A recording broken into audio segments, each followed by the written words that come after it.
ఇంట్లో శంఖాన్ని ఎక్కడ పెట్టాలి? పురాణాల ప్రకారం శంఖం ఇంట్లో ఉండటం చాలా మంచిది.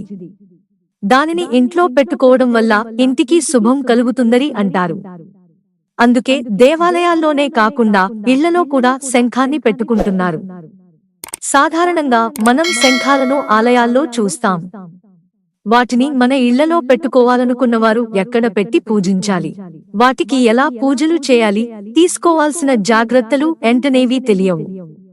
ఇవన్నీ మనం తెలియకుండానే వాటికి పూజలు చేస్తున్నారు.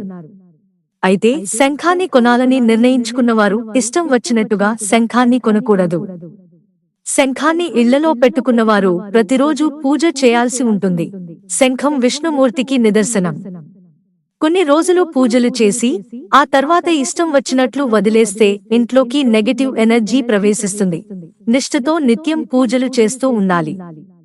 చాలా పవిత్రంగా చూసుకోవాలి.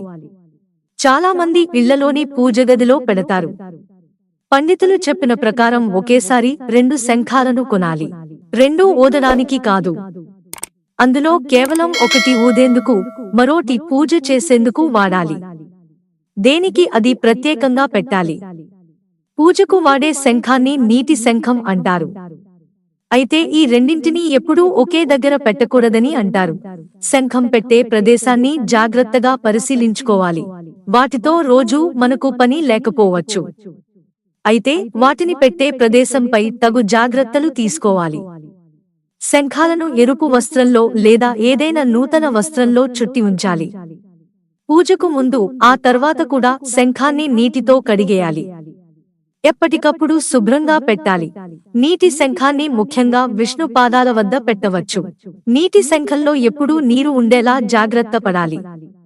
దాన్ని ఓ పవిత్ర వస్త్రంలో చుట్టి పెట్టాలని పండితులు సూచిస్తారు.